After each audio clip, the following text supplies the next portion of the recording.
Olá, Bereanos! Neste vídeo nós exploraremos as raízes da ignorância e da má interpretação, e o que as escrituras sagradas nos ensinam a esse respeito. Será que frequentemente interpretamos mal as situações? Será que nós enganamos a nós mesmos? Será que podemos confiar plenamente naquilo que presumimos ser a verdade? Será que a nossa percepção individual equivale à verdade universal? Além disso, nós combinaremos abordagens da psicologia, filosofia e, prestigiosamente, teologia, com a possibilidade de instigar uma mentalidade aberta. Contudo, esse resultado está condicionado à sua predisposição pessoal. E eu creio que todos aqueles que têm o poder de palavra, influência e ensino devem se preocupar em falar sobre o que nós abordaremos neste vídeo. Se em algum momento eu extrapolar em alguma determinada afirmativa, ficaria a vosso encargo a gentileza de me corrigir em vossos futuros comentários, ou contestar o que foi dito através de uma análise da palavra de Deus, se este for o caso. Eu estou ciente de que determinados indivíduos poderão me perceber de forma desfavorável, enquanto outros poderão nutrir apreço por mim. Contudo, a minha intenção primordial é a busca pela verdade, pois esta é crucial para o funcionamento eficiente de tudo. Entretanto, eu não sou responsável pelas percepções individuais que cada um possa ter a respeito do meu vídeo. Então eu recomendo que você dedique uma atenção cuidadosa à visualização deste vídeo, dado que a duração é longa. Também eu digo que se não haver uma postura mental aberta, talvez vocês vão enfrentar dificuldades e sentir-se ofendidos pelas minhas palavras. E se surgir a sensação de desrespeito, eu não sou responsável, pois as minhas expressões são fundamentadas na sinceridade e estudos, e mantém um padrão de respeito. Ademais, se por exemplo eu digo que roubar é errado, e alguém se sente ofendido por ter praticado tal ato, a responsabilidade recai sobre o indivíduo que cometeu tal ato, e não sobre mim, ok? E caso você reconheça a necessidade de correção em sua conduta, que essa seja feita em busca da retidão moral perante Deus, e não em relação a mim. Eu não sou ninguém aqui, pois Deus será o árbitro final de nossas ações. Também é importante ressaltar que a minha intenção de comunicar a verdade não será obstruída pelo receio de magoar o seu coraçãozinho. Eu não posso ser responsabilizado pela ocorrência de dissonância cognitiva em quem quer que seja. Se você se enquadrar nesse perfil, eu sugiro que não assista esse vídeo. Ademais, caso seja um novato ou não possua muito conhecimento das escrituras, eu recomendo que consulte a sua Bíblia para acompanhar os textos. Estude, não simplesmente acredite no que eu falo aqui, o que certamente enriquecerá a sua experiência. Eu digo isso porque podem existir muitas implicações erroneamente inferidas que podem existir com respeito às afirmações que eu faço, e que não necessariamente sejam verdadeiras. Também existe a possibilidade de que vocês possam perceber aspectos que escapam à minha observação. Por isso eu gostaria de convidá-los a compartilhar seus comentários após assistirem o vídeo, pois a elaboração de diferentes perspectivas pode enriquecer a nossa compreensão. Além disso, espero que este vídeo possa contribuir para sua edificação e fortalecer sua fé como cristão.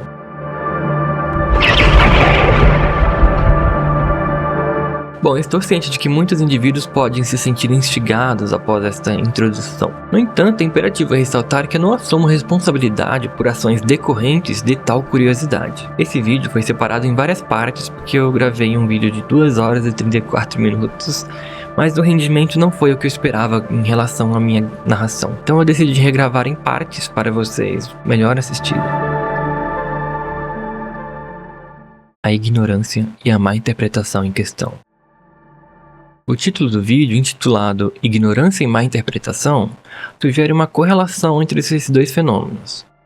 Mas como exatamente ocorre essa interação? Compreender de forma precisa as situações pode ser desafiador, uma vez que nossa percepção do mundo é influenciada por nossas experiências individuais. E essa empiricidade nem sempre é o bastante. A Bíblia diz em Eclesiastes capítulo 8, versículo 1: Quem é como sábio? E quem sabe a interpretação das coisas? A sabedoria do homem faz reluzir o seu rosto, e muda-se a dureza da sua face. Então até mesmo o rei Salomão reconheceu a dificuldade intrínseca na interpretação precisa das coisas, como evidenciado em sua indagação: quem é como sábio? E quem conhece a interpretação das coisas? Então dessa forma, algumas verdades permanecem tácitas, e só podem ser discernidas e interpretadas adequadamente por aqueles dotados de sabedoria. devido ao seu conhecimento. O versículo menciona que a sabedoria influencia até mesmo a expressão facial da pessoa que a possui. É importante ressaltar que nossos conhecimentos nessa vida são limitados e não se desenvolvem de maneira linear e precisa. E ainda assim, a compreensão total de todas as coisas permanece inalcançável. Leiamos Eclesiastes capítulo 7, versículo 17. Diz assim: Percebi tudo o que Deus tem feito. Ninguém é capaz de entender o que se faz debaixo do sol. Por mais que se esforce para descobrir o sentido das coisas, o homem não o encontrará. O sábio pode até afirmar que entende, mas na realidade não o consegue encontrar. Então a sabedoria concedida por Deus a Salomão, o rei mais sábio de sua época, evidencia que mesmo ele não detinha todo o conhecimento de tudo. Isso pode ocorrer devido à nossa natureza humana, que implica em limitações na nossa capacidade intelectual.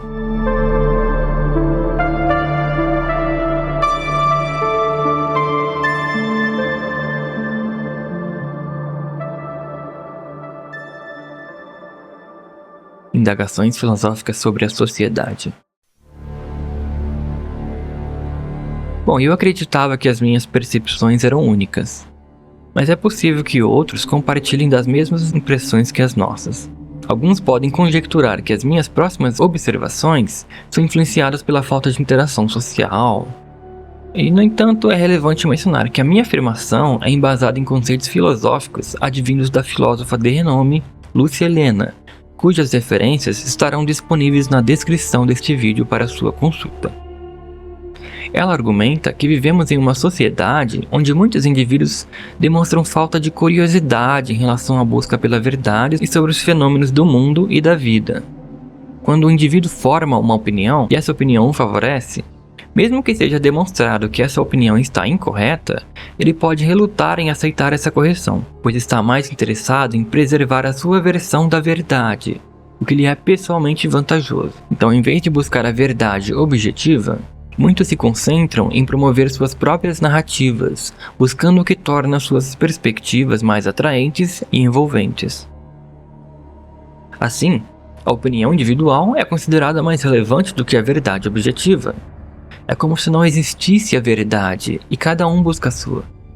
E é mais ou menos como diz Provérbios capítulo 18, versículo 2.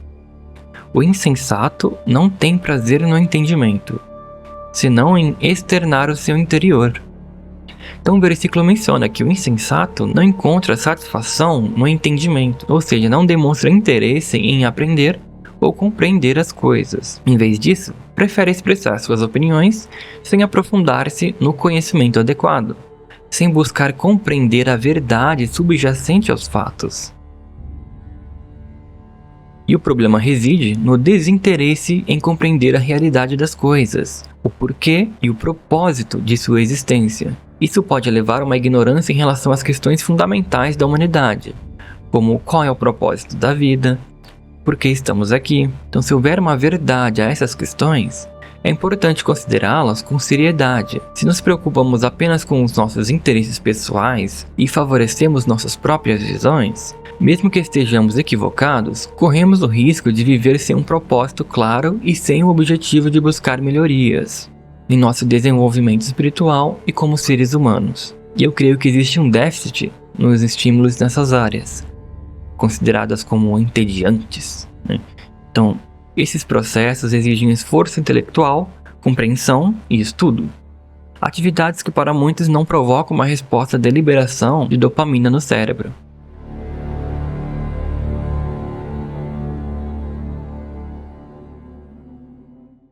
O que é o aprimoramento? Bom, o que caracteriza o aprimoramento? Este é definido pela ação assertiva de identificar e implementar aquilo que é genuinamente necessário e que proporcionará benefícios, refletindo assim um processo de maturação. Em contrapartida, algumas práticas consideradas evolutivas podem, na verdade, acarretar problemas. Portanto, é imperativo que cada indivíduo realize suas ações em sincronia com seu próprio tempo e ritmo de desenvolvimento. Leiamos Eclesiastes capítulo 3, versículo 1, que fala assim: Para tudo há um tempo determinado, há um tempo para toda atividade debaixo dos céus. Então, após este versículo, o autor enumera uma série de atividades que requerem um investimento de tempo. Assim, é estabelecido que cada atividade tem sua própria cadência temporal, que varia de pessoa para pessoa, justificando, assim, a necessidade de respeitar o ritmo individual de cada um. Esse fator também pode ser um dos motivos pelos quais as pessoas não buscam o aprimoramento pessoal, já que tal empreendimento demanda tempo de qualidade, um recurso escasso na atualidade. Também entendemos que existem frequentemente circunstâncias em que simplesmente devemos agir, sem tempo para analisar a situação. E isso acontece com frequência. Não temos tempo para pensar, porque a vida de muitos de nós é corrida, de fato, né?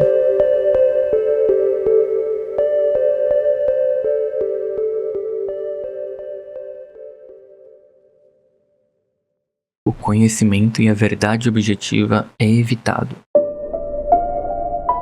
O conhecimento muitas vezes tende a ser evitado, porque pode causar desconforto.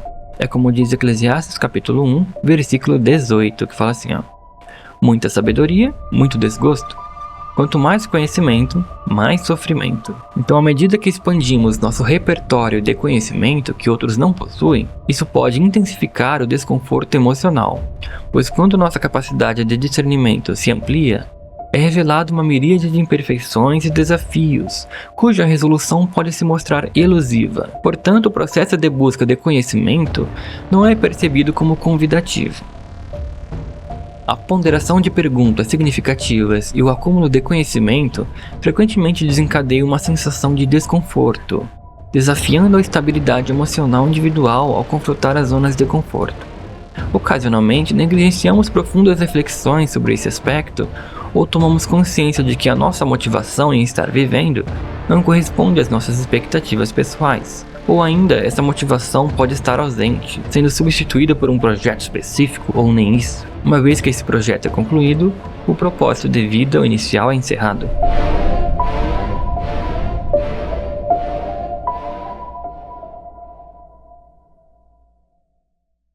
A sociedade e a informação. É lamentável que muitos evitem o esforço de verificar informações, optando por aceitá-las passivamente. Eu não estou dizendo que nós deveríamos confrontar as pessoas, né? Claro que não, né? Nós devemos ter a responsabilidade pelo conhecimento que nós adquirimos sobre o que falamos e como agimos. Não é para sair confrontando as pessoas. Mas esse comportamento de não verificar as informações é facilitado pelo fato de que acreditar sem questionar é mais confortável, especialmente considerando o estilo de vida contemporâneo e a estrutura social que muitas vezes não prioriza o tempo para a pesquisa, para si e a prática da espiritualidade. Neste contexto, é observado que apenas uma parcela pequena da população é suscetível a tal despertar, não se tratando de uma universalidade, mas sim de uma propensão inerente àqueles indivíduos que almejam incessantemente o aprimoramento pessoal, a espiritualidade e a busca pela verdade através do conhecimento.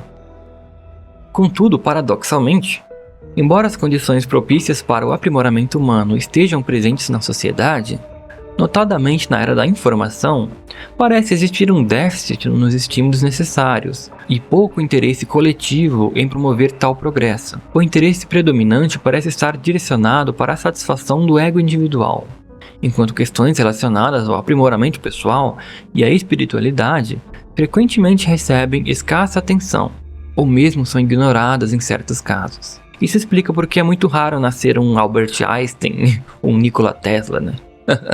Porque a sociedade não quer estudar, não quer se aprimorar. Esses gênios da humanidade, eles eram os antissociais, né, os excêntricos, né, da sociedade.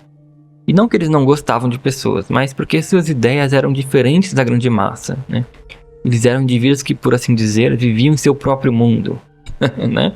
Ou seja, ficavam fissurados em entender como algo funciona. Embora buscar certas fontes de felicidade não sejam questionáveis, o que nos proporciona contentamento temporário, tais fontes não contribuem para o fortalecimento de nossos princípios e espiritualidade. Esse fenômeno é mencionado na Bíblia como uma previsão para os últimos dias, inclusive no contexto religioso, conforme nós lemos em 2 Timóteo capítulo 4, versículo 3, que fala assim, ó: pois haverá um tempo em que não suportarão a sã doutrina.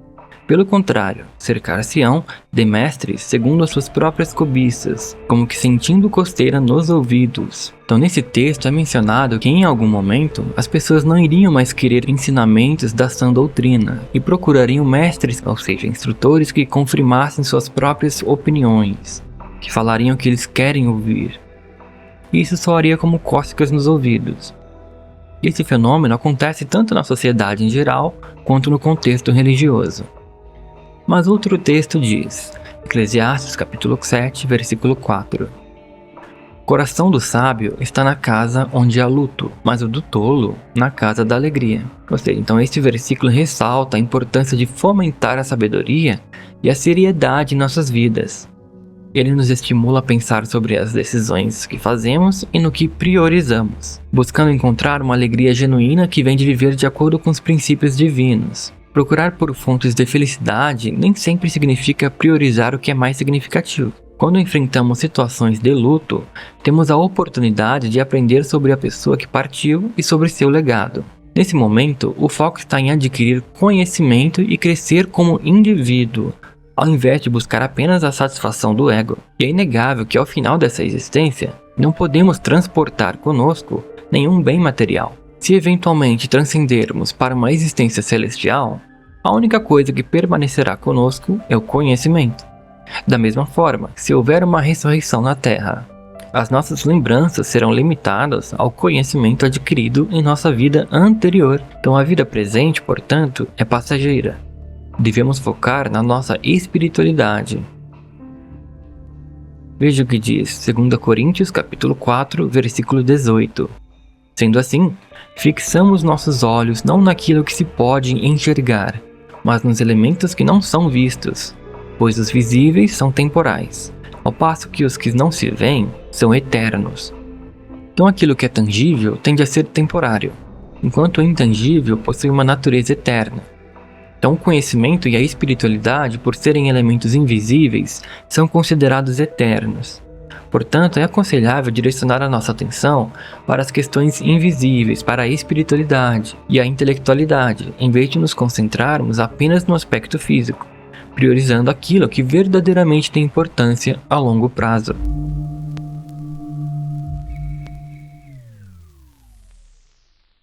As percepções superficiais e subjetivas. A filósofa também discute a visão de mundo peculiar de cada indivíduo. Então surgem questionamentos sobre a acurácia da percepção da realidade. Será que enxergamos o mundo conforme ele é de fato? Ou nossa visão é moldada por expectativas individuais, resultando em uma interpretação pessoal? Ela argumenta que a sociedade distorce a visão das coisas e enxerga apenas aquilo que os favorece, fazendo uma analogia com a enxergar as coisas com uma lanterna de baixa potência. Então a observação da sociedade revela uma tendência a focalizar apenas em elementos que são considerados de interesse ou que favorecem benefícios percebidos. Por outro lado, elementos que não suscitam interesse ou não trazem benefícios costumam ser negligenciados ou ignorados. Os objetos e eventos do mundo exterior não funcionam como um reflexo direto de nossas próprias perspectivas. Em vez disso, é essencial cultivar um interesse genuíno em observar e compreender as coisas conforme elas realmente são, sem distorções ou viés pessoal. Na verdade, todos nós achamos que a nossa visão sobre as coisas é a correta. Leiamos. Provérbios capítulo 16, versículo 2. Todos os caminhos do homem são puros aos seus olhos, mas Jeová pesa o espírito. Então, em essência, os seres humanos tendem a justificar suas ações como corretas, mesmo quando podem causar prejuízos. E este comportamento é motivado pela percepção de que tais ações podem resultar em benefícios, ainda que isso não corresponda à realidade. Assim, a tendência à ignorância não é peculiar de ninguém, embora alguns se destaquem nisso. Veja o que diz Provérbios capítulo 12, versículo 15. O tolo pensa sempre que está certo, mas os sábios aceitam conselhos. É importante reconhecer a limitação do nosso conhecimento e estar aberto a receber conselhos, uma vez que nem sempre temos a compreensão completa de uma situação ou ação específica. Por vezes, podemos estar cientes de uma parcela do todo, ou podemos nos sentir incertos sobre a melhor abordagem a ser adotada. No entanto, é fundamental exercer cautela ao seguir conselhos, pois nem todos os conselhos são igualmente confiáveis ou benéficos. Leiamos Provérbios capítulo 14, versículo 15. O ingênuo acredita em qualquer palavra, mas o prudente presta atenção onde pisa. Assim, é sensato não adotar automaticamente todas as informações que nos são apresentadas. Devemos ter cuidado ao aceitar conselhos, pois estar receptivo a novas ideias requer uma avaliação criteriosa da validade e pertinência das informações fornecidas. Tal prudência é fundamental para evitar a aceitação acrítica de conceitos ou conselhos que possam carecer de fundamentação ou não ser apropriados para a situação em questão. E de fato, cada indivíduo percebe o mundo de acordo com a sua própria perspectiva, e a questão reside no uso de uma lanterna de baixa potência, que limita a capacidade de enxergar a totalidade das circunstâncias. Deus, por outro lado, detém uma visão abrangente e compreende plenamente as razões por trás das escolhas que fazemos. O texto de Provérbios capítulo 16, versículo 2, sugere que ele examina profundamente as motivações que impulsionam nossas ações, avaliando o âmago de nossos propósitos. Não estou sugerindo que nós devemos buscar a onisciência divina, mas sim ressaltando a importância de não permanecermos ignorantes diante do conhecimento disponível. Veja o que diz esse texto aqui, Salmo capítulo 94, versículo 11. Jeová conhece os pensamentos do homem, que são pensamentos vãos. Então Deus tem consciência da futilidade e da vaidade dos pensamentos humanos, pois ele detém conhecimento absoluto. Então muitas das suposições feitas pelos seres humanos não correspondem à verdade objetiva, pois estão estritas ao limitado conhecimento humano. Enquanto nossos pensamentos estão circunscritos ao nosso entendimento finito, os de Deus transcendem essas limitações, pois ele é onisciente. Então a gente não pode julgar a natureza das coisas com base apenas nas ações humanas em relação a essas coisas, pois nem sempre o rótulo atribuído reflete com precisão a sua verdadeira natureza. Portanto, é crucial exercitar o discernimento para além das aparências superficiais, e isso irá refletir madureza de nossa parte. Por vezes, nós tendemos a ter expectativas em relação a certas coisas que não correspondem às funções que esperamos delas, ao passo que ignoramos outras coisas que deveriam ser alvo de expectativa que deveríamos colocar devido à nossa falta de conhecimento ou ignorância. O exemplo bíblico disso está em Mateus capítulo 13, versículos de 55 a 58. Fala assim, Ora, não é este o filho do carpinteiro? O nome de sua mãe não é Maria, e de seus irmãos Tiago, José, Simão e Judas? Não vivem entre nós todas as suas irmãs? Portanto, de onde obteve todos esses poderes? E ficaram escandalizados por causa dele. Entretanto, Jesus lhes afirmou: Não há profeta sem honra, a não ser na sua própria terra e em sua própria casa. E Jesus não realizou ali muitos milagres, por causa da falta de fé daquelas pessoas. Então eles pensavam assim, eu vi esse menino crescer, ele não é o Messias. Então naquele período histórico, houve uma interpretação equivocada das pessoas em relação a Jesus. Elas foram influenciadas por preconceitos e ideias preconcebidas sobre quem ele era, o que os levou a tropeçar em sua compreensão. Então mesmo que ele fosse realmente o Filho de Deus, ele não era respeitado como tal, devido à recusa daqueles que já tinham uma visão distorcida sobre sua identidade. Portanto, Jesus encontrou dificuldade em receber reconhecimento e respeito em sua terra natal devido aos preconceitos arraigados das pessoas em relação a ele. Isso resultou na falta de uma expectativa adequada sobre sua verdadeira identidade e propósito. Diziam simplesmente que ele era o filho do carpinteiro e não aceitavam sua identidade como Messias prometido, por mais que vissem seus poderes. Portanto, devido à ignorância ou falta de compreensão, muitas pessoas não aceitavam Jesus como o Messias esperado, pois viam apenas o que desejavam ver. Com isso, concordamos que o problema não estava nele, mas estava no viés das pessoas, na ignorância que os indivíduos de seu tempo tinham dele. Então, muitas vezes, o algo ou a situação não é o problema, mas sim a interpretação que existe sobre algo.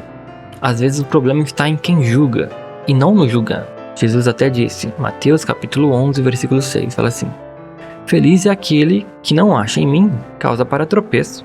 Então assim, o problema reside naqueles que encontram motivos para se desviar do caminho correto. A questão estava na percepção individual e não no Cristo. Então, apesar dos esforços de Jesus, ele não era responsável pela compreensão ou interpretação que os outros tinham dele. Isso nos ensina que o que nós falamos nem sempre é o que as pessoas entendem. E mesmo que façamos algo correto ou que não é errado, ainda assim podemos ser mal interpretados. Podemos inferir que indivíduos com menor nível de compreensão não conseguem entender comportamentos de nível superior. Por esta razão, certas ações de Deus nos são incompreensíveis, assim como muitas pessoas não compreendiam Jesus em seu tempo. Consequentemente, ao seguirmos Jesus, também seremos frequentemente mal interpretados, assim como ele foi. Quer ver outra ocasião? Em outra ocasião, Jesus afirmou que as pessoas deveriam comer da sua carne e beber do seu sangue para alcançar a vida eterna, o que muitos consideraram como blasfêmia, levando-os a abandoná-lo. No entanto, esta declaração tinha um significado simbólico mais profundo, como é demonstrado pela instituição da Santa Ceia. Assim, Jesus foi mal interpretado devido à interpretação literal de suas palavras. Nós podemos ler em João capítulo 6, do 53 ao 66. É grande, mas vamos lá. Assim, Jesus lhes disse: digo-lhes com toda a certeza, a menos que comam a carne do Filho do Homem e bebam o seu sangue, vocês não terão vida em si mesmos. Quem se alimenta da minha carne e bebe do meu sangue tem vida eterna, e eu ressuscitarei no último dia. Pois a minha carne é verdadeiro alimento, e o meu sangue é a verdadeira bebida. Quem se alimenta da minha carne e bebe do meu sangue, permanece em união comigo, e eu em união com ele. Assim como o Pai que vive me enviou, e eu vivo por causa do Pai, assim também aquele que se alimenta de mim, viverá por causa de mim. Este é o pão que desceu do céu. Não é como quando seus antepassados comeram e mesmo assim morreram. Quem se alimentar deste pão, viverá para sempre. Ele disse essas coisas enquanto estavam ensinando numa sinagoga em Cafarnaum. Agora observe a reação das pessoas a partir do versículo 60. Fala assim, ó: ao ouvirem isso, muitos dos seus discípulos disseram: essas palavras são chocantes. Quem pode escutar isto? Mas percebendo que os seus discípulos estavam murmurando por causa disso, Jesus lhes disse: isso os faz tropeçar? O que aconteceria então se vocês vissem o Filho do Homem subir para onde estava antes? É o Espírito que dá vida. A carne não é de nenhum valor. As declarações que eu lhes fiz são espírito e são vida. Mas há alguns de vocês que não creem, pois Jesus sabia desde o princípio quem eram os que não criam e quem o trairia. Ele acrescentou: é por isso que eu lhes disse, ninguém pode vir a mim a menos que lhe seja concedido pelo Pai. Por causa disso, muitos dos seus discípulos foram embora para as coisas deixadas atrás, e não andavam mais com ele. Então eles interpretaram que Jesus havia cometido um erro, quando na realidade não era o caso. Essas palavras possuem um caráter simbólico e ilustrativo, visto que nem mesmo os apóstolos praticaram o ato de canibalismo com Jesus. Essas palavras sobre comer a sua carne e beber do seu sangue estão figurativamente representando a necessidade de todos aqueles que desejam alcançar a vida eterna demonstrassem fé no sacrifício que Jesus faria ao oferecer o seu corpo humano perfeito e derramar o seu sangue. Então, naquele contexto, muitas vezes as pessoas baseavam suas crenças em meras suposições, seguindo tacitamente o princípio do se eu acho, logo é. Então parece assim que Jesus estava testando a capacidade de compreensão das pessoas, a fé e seu verdadeiro interesse em sua mensagem. Se é que já não sabia, né, que muitos o abandonariam. Em outro relato nós lemos, João capítulo 10, versículo 20, que fala assim, muitos deles diziam: ele tem demônio, está louco, por que vocês o escutam? Então eu pergunto, como é que o Filho de Deus poderia ser associado a um demônio? Então a simples razão de ele ter falado com autoridade e usar ilustrações levou algumas pessoas a interpretarem erroneamente que ele estava possuído ou estava louco. Isso demonstra mais uma vez como interpretações equivocadas e falta de compreensão podem surgir. Essa analogia entre o evento de manifestações demoníacas baseada no discurso carece de fundamentação verdadeira e pode ser considerada uma simplificação excessiva e potencialmente prejudicial, porque não é uma conclusão embasada em fatos, mas sim em uma suposição infundada.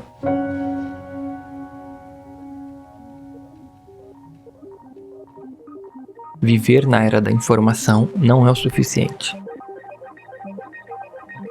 De acordo com a filósofa, vivemos na era da informação. Estamos constantemente recebendo estímulos ou pensamentos através de diversos meios, como outdoors, músicas, entre outros, e assimilamos tais estímulos de maneira inconsciente. Com base no conteúdo que assimilamos, é comum que atribuamos a autoria de ideias a nós mesmos. Porém, uma análise cuidadosa pode revelar que muitas dessas ideias não são originalmente nossas. Em vez disso, somos influenciados por elas, sugerindo que os pensamentos foram pensados por outros, e nós simplesmente adquirimos tal pensamento. E essa é uma ocorrência comum e natural. Desde a infância, nós somos educados e expostos a diferentes influências. Segundo a narrativa do Gênesis, Deus inseriu suas ideias em Adão no ato da criação. Por isso eu não estou dizendo que isso seja inadequado, pois é inerente à natureza humana ser altamente influenciável e frequentemente absorver mais ideias do que gerar por si só. O ponto relevante é que muitas vezes não estamos habituados a criar ideias originais devido à necessidade de reflexão profunda, e o estilo de vida contemporâneo nem sempre favorece esse processo. Isso pode resultar na tendência de confiar nas opiniões prontas dos outros. O dilema decorre do risco de ignorarmos algo benéfico ao adotarmos cegamente uma ideia preconcebida. Assim, corremos o risco de abraçar tanto ideias positivas quanto ideias negativas sem uma ponderação adequada. Portanto, é crucial cultivar nossos próprios argumentos e opiniões, enriquecendo nossa mente com ideias originais. A Bíblia diz em Provérbios capítulo 19, versículo 2: Não é bom proceder sem refletir, e peca quem é precipitado. Portanto, é necessário realizar uma reflexão antes de agir. E surge a indagação: a ideia que possuímos é genuinamente nossa ou foi influenciada por uma fonte externa? Às vezes nós só agimos e não pensamos no porquê estamos fazendo o que estamos fazendo. Portanto, a contemplação deste fenômeno é crucial para a busca da autenticidade, impedindo que nos tornemos apenas mais um imitador de comportamentos alheios. E é imperativo que exerçamos nosso próprio raciocínio e não nos submetamos passivamente à influência dos pensamentos alheios. Isso explica porque alguns viram adorador de homens, repetidor de ideias, lambedores de botas. Claro que não é moralmente condenável adotar ideias originadas em terceiros. Entretanto, é crucial discernir entre conceitos legítimos e infundados. A aceitação indiscriminada e automática de todas as ideias pode resultar em violações dos princípios divinos. Uma fonte de confiabilidade que possa sugerir para a formação de ideias é a Bíblia, onde encontramos princípios divinos para integrar em nossa cognição.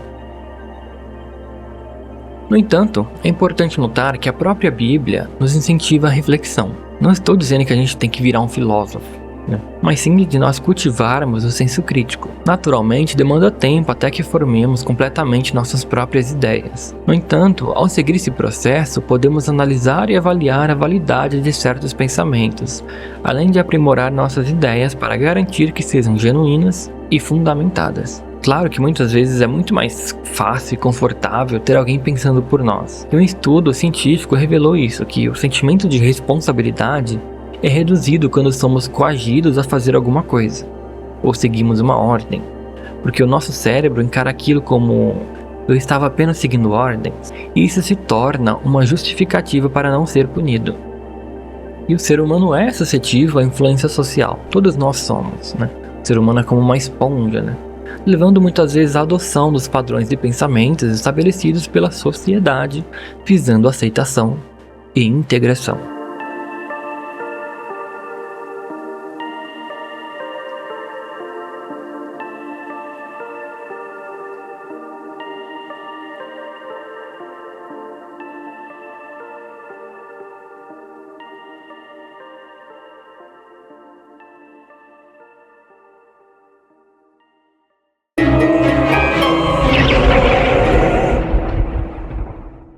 Bom, essa foi a parte 1. Na próxima parte, abordaremos sobre Jesus e os conceitos de verdade que existem. Eu fico por aqui, espero ter ajudado. Até o próximo vídeo.